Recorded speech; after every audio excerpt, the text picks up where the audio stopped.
Hey, what's going on, everybody? Commander Crane here, and we are back with another Pioneer deck tech. And today we're going to be talking about $50 Dinosaur ramp in Pioneer. I'm very excited to bring the list to you. As always, before we hop into the video, let me know at the end of the video, what do you think about the list? Do you like it? Do you hate it? Is there a card that I forgot to include?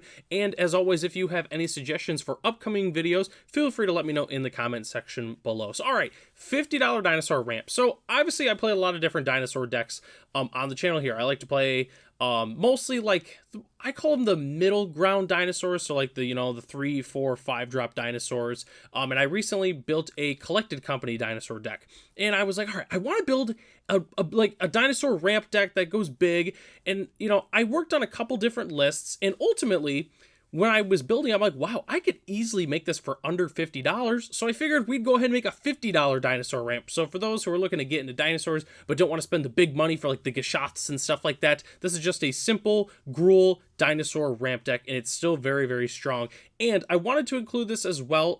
One of the recent, a recent subscriber to the channel, Westblade, suggested that I put the approximate card prices below the card, just to kind of show how pricey it is. It'll be in US dollars as well, so that way you can kind of get an idea how much the card is, and if you're interested in picking it up for yourself. So obviously you'll see that on screen here. That's the approximate value of the cards that we're going to be talking about. So anyways, let's go on and hop into it here. So obviously we're playing a ramp deck. We're playing 4 Elvish Mystic and 4 Llanowar Elf, staple cards of the format. If we're ramping, we want these elves. I was going to play Exili's Lore Keeper. I did not end up including them. I really decided not to, ultimately because there's a card at the end that is very, very powerful, and it's not exactly a dinosaur, and Exili's Lore Keeper does not ramp us into that. So I just played the 4 Elvish Mystic and 4 Llanowar Elves, but I really like the direction that this deck went. So anyways, all right, and then we're also playing 2 Bone Crusher Giants. Yes, it's not a dinosaur, but it doesn't matter. This card is so efficient, and again, there's another reason why we're playing the Bone Crusher Giant. It kind of double dips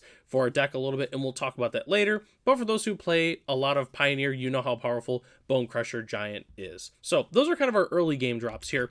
So this is kind of like the middle ground of our deck, I would say. So Pugnacious Hammer Skull. It's not a ramp card, but it doesn't even matter. It's a 6/6 for 3 mana.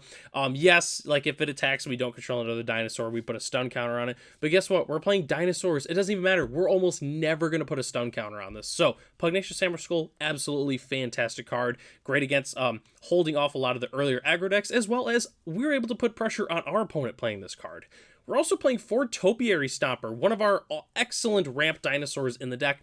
Obviously, when it enters, search for a basic land and put it on the battlefield tapped, which is great. And then late game, if we have a lot of lands, we can go ahead and start getting busy with this card. We can start attacking with it, which is awesome. So definitely a big fan of Topiary Stomper.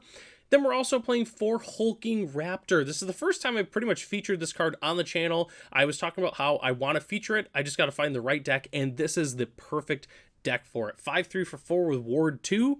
At the beginning of your pre-combat man phase, add 2 green mana, which is great because obviously we're a ramp deck. We're gonna use that mana for sure, especially with a couple of the cards that are featured on the next 2 slides here, which we'll go ahead and hop into those.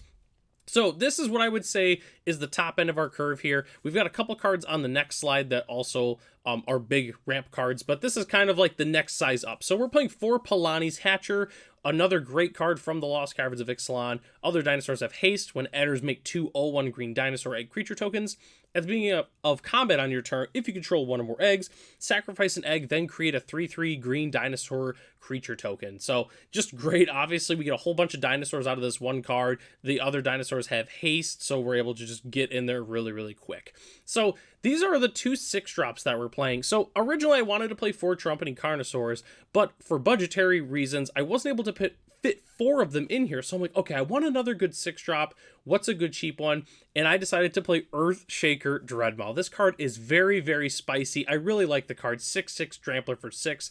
When it enters the battlefield, draw a card for each other dinosaur you control. Most of the time, we're going to be drawing probably about 2-3 cards with this, which is just an extremely good rate. I mean, a 6/6 for 6 trample, when it enters, draw 3. Like, that's just a really, really good rate. And it's also great for our wallets as well. There's only 25 cents to pick those up. Then obviously Trumpeting Carnosaur, another new card from the Lost Caverns of Ixalan. Discover 5 when it enters, and in a pinch we can also discard it and deal 3 to a creature or planeswalker, so another great card as well. So our next slide here is kind of like our main finishers here. We're playing 2 Galta Primal Hungers. Obviously, we're a ramp dinosaur deck. We're definitely going to be playing this. And we're also playing 4 See the Unwritten. 4 green sorcery. Reveal the top 8 cards of your library. You may put a creature card from among them onto the battlefield. Put the rest into your graveyard. And it has Ferocious. If you control a creature with power 4 or greater, you may put 2 of those creatures into play. So this card is awesome. I love See the Unwritten. It's one of my favorite cards in Pioneer as a whole. Super underrated, very underplayed. So See the Unwritten, obviously the Ferocious is going to be very, very easy for us to achieve because we're playing cards like Bone Crusher Giant. We're playing Pugnacious Hammer Skull. We're playing a Hulking Raptor, which can help us get the 2 green. So we have 4 mana, presumably because we played the Hulking Raptor. Then we add the 2 green with its ability, and then boom, we can already see the Unwritten on turn 4, which is just incredible. So all of our early dinosaurs help us get the Ferocious, and then we see the Unwritten put 2 creatures into play, you know, Galta and another big dinosaur, or Trumpeting Carnosaur, and then we discover into another dinosaur. It's just fantastic. I'm a huge fan of See the Unwritten. As well as, that card's only $1. If you don't have See the Unwritten in your collection and you like playing big monster decks, I highly suggest picking up See the Unwritten. The card is absolutely fantastic. So that's our entire main board, except for the lands we got to talk about real quick. It's going to be really simple here because we're a budget deck. So I'm playing 4 Carplusian Forests, 4 Rockfall Vales, and 4 Game Trails.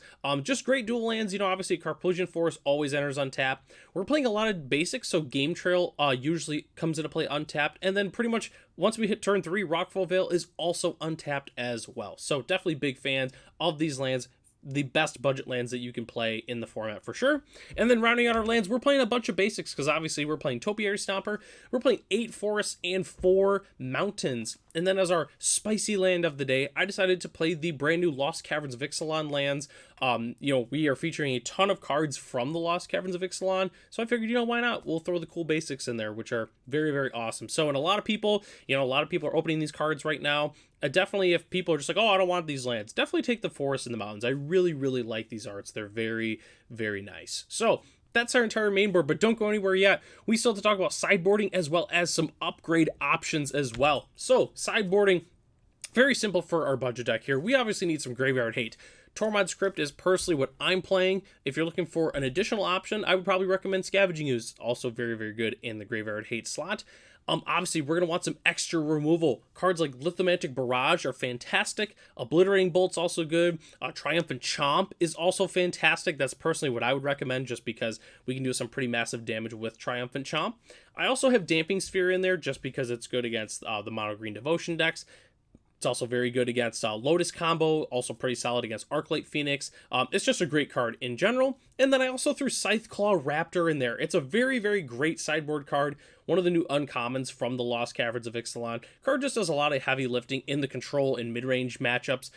If our opponent's taking a bunch of extra damage for playing cards on our turn, then that's just better for us as a whole. And it also triggers the Ferocious with the See the Unwritten, which is fantastic. So that's our entire sideboard, but don't go anywhere. We still have to talk about our upgrade options. So overall, there's not a ton of upgrades for the deck. We really didn't have to make too many cuts. Couple things though is adding Carnage Tyrant or Trumpeting Carnosaur. Those are both fantastic 6-drops for the deck. You could also play Tyrant X Rex if you really wanted to, but I would definitely recommend Earthshaker Dreadmaw is great, and if you do want to play it in the list, it's still a great card. Don't get me wrong. I personally like a Trumpeting Carnosaur a little bit more, but it's still a solid card overall. And then obviously upgrading the dual lands, you know, putting in some fast lands, some shock lands is great. The flip Zendikar lands are great, as well as some utility lands as well, like Boseiju and Sakenzen, or Cavernous Souls, also great. Again, not 100% necessary for the deck to function, but they are nice upgrades. Then the last thing I wanted to include is adding white for Gishath. Gishath would be very, very good in this deck, especially with See the Unwritten, just because we're able to just put it right into play. So when I built the concept list originally, it was a non-budget list with Gishath, and Gishath was the only white card pretty much in the entire deck. So for the non-budget, I was just playing like Cavernous Souls, and then like one Temple Garden and like one Sacred Foundry pretty much. You could also put in some Exili's Lore Keepers if you really wanted to make sure that you had white mana at your disposal for the Gishath. So, but overall, that's the entire deck. We flew through this. Thanks everybody for watching this video. Let me know in the comment section below, what do you think about the list? And let me know if you like the price guide points underneath the cards. Just let me know how you feel about that below. I think it ended up turning out all right. So, I'm Commander Crane. Thanks for watching this video, and I hope to catch you in the next one.